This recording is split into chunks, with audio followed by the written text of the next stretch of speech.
వీళ్ళకి అది లంచ్ తీసుకెళ్తారమ్మా?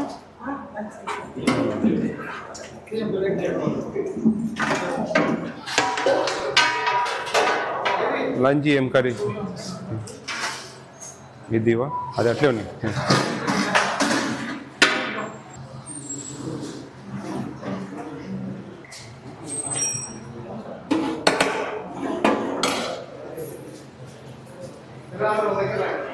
భోజనాలని బాగుంటాయి. పీజీ వాళ్ళు ఉన్నారా ఇక్కడ? బీటెక్ వల్ల ఇంటర్మీడియట్ ఉన్నారా? ఎంత ఉన్నారండి స్ట్రెంగ్త్? 100 ప్రజెంటా? 120 అయితే 100 ప్రజెంట్, 20 ఆబ్సెంట్ ఉన్నారు. అకామిడేషన్ అంతా ఉందా ఇక్కడ?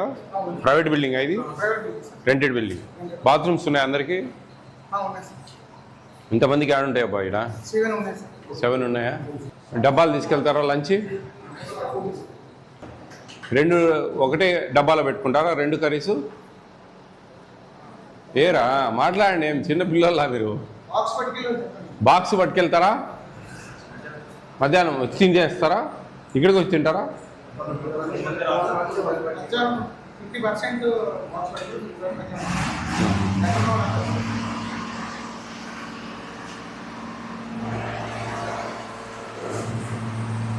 బాగుందా ఇక్కడ? ఫుడ్ అంతా బాగుందా? మీ ఫుడ్ గురించి వచ్చా నేను, బాగుందా ఏందని. మీరు ఏందో భయంగా బిత్తరపోయి చూస్తూ ఉన్నారు. ఏం చిన్న పిల్లల మీసాలు వచ్చినాయి, గడ్డాలు వచ్చినాయి.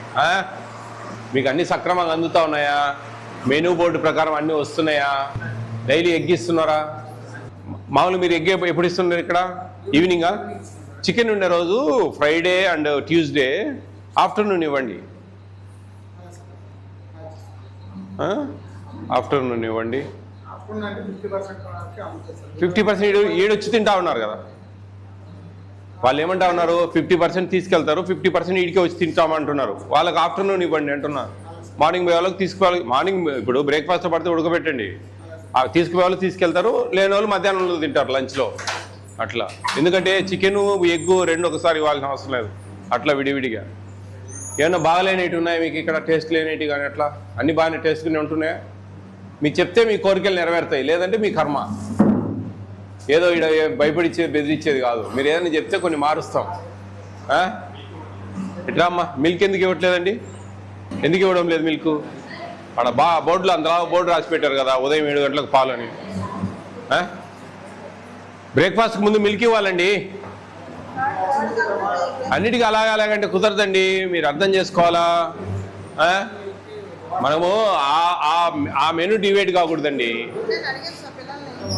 వాళ్ళని అడిగే మేము చెప్పేది మేడం. మా పిల్లలు పోయి అడుగుతారు కొంతమంది అక్కడ ఇక్కడ ఏం జరుగుతూ ఉన్నాయని. కొంతమంది చేత స్లిప్స్ రాపిస్తాం. ఇది మాకు ఉంటుంది అట్లా. దానికోసమని ఆ అడ్జస్ట్మెంట్. అట్లీస్ట్ ఆల్టర్నేటివ్స్ అని ఇవ్వండి. మిల్క్ 6 రోజులు ఉంది కదా, 3 రోజులు ఇవ్వండి. కొన్ని వాటర్ కోసమని మిల్క్ కొద్దిగా ఎక్స్పెండిచర్ దాన్ని పెడుతున్నామని చెప్తున్నారు. ఆల్టర్నేటివ్స్ పెట్టిద్దాం. ఆల్టర్నేటివ్స్ పెట్టి అడ్జస్ట్ అవుతుందిలేండి. మీరు వాటర్ క్యాన్స్ కూడా ఆ వాటర్ ప్లాంట్లతో మాట్లాడాలా. బాబు ఇది పేద పిల్లలది హాస్టలు, నీళ్లు లేవు ఆడ, కొంచెం తగ్గించి ఇవ్వండి అని అడగాల. మీరు ఏదైనా మీ ఇదండి, మీ ఇన్ఫ్లుయెన్స్, మీ టాలెంట్ అట్లా ఏదన్నా మీరు ఇన్ఫ్లుయెన్స్ చేసి తగ్గించి మిల్క్ ఆల్టర్నేటివ్స్ ఇవ్వండి. పిల్లలు ఎదిగే పిల్లలండి, బాగా గట్టిగా తింటారు మంచిగా. వాళ్ళు బాగా హ్యాపీగా తిని బాగుంటేనే చదువుకోగలరు, చదువుల మీద కాన్సన్ట్రేట్ చేయగలరు. లేకుంటే ఎట్లయితుంది? ఇంకా టిఫిన్స్ అన్నీ బాగున్నాయా? ఉప్మానా?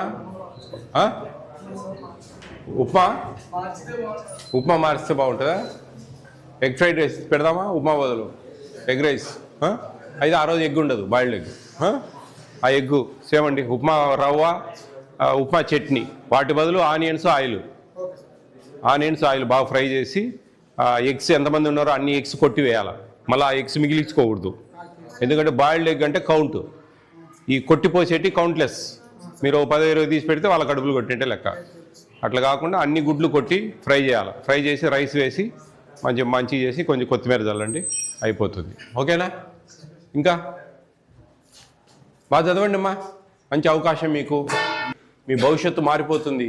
లేదు నెగ్లెక్ట్ చేసి ఆ సెల్ ఫోన్లు చూసుకుంటా అట్లా ఇట్లా టైం పాస్ చేసుకుంటా ఇట్లా చేసుకున్నారంటే మీ భవిష్యత్తు పాడైపోతుంది. మీ తల్లిదండ్రులు ఎంతో ప్రేమ ఇష్టం గౌరవంతో మిమ్మల్ని ఇక్కడ ఎంతో నమ్మకంతో ఇక్కడ వదిలేరు. రేపు వాళ్ళకు కొంచెం మనం మంచిగా చూసుకోవాలంటే కనుక మీ చదువులే దానికి మూల కారణం. ఆడ మీరు నెగ్లెక్ట్ చేసినా కానీ మీ తల్లిదండ్రులు ఏమైనా చిన్న చిన్న పనులు చేసుకుంటూ ఉంటారు, చిన్న చిన్న వ్యాపారాలు చేస్తూ ఉంటారు, చిన్న చిన్న ఉద్యోగాలు చేస్తూ ఉంటారు. మీరు కూడా అలా కావకూడదు. మీ తలరాతలు మార్చుకోవాలి, మీ తల్లిదండ్రులని ప్రేమగా చూసుకోవాలి భవిష్యత్తులో. కాబట్టి అర్థం చేసుకోవాలి అందరూ. ఓకేనా? అర్థమవుతుందా? All the best all of you. Be careful, take care of your life and future. Okay, right.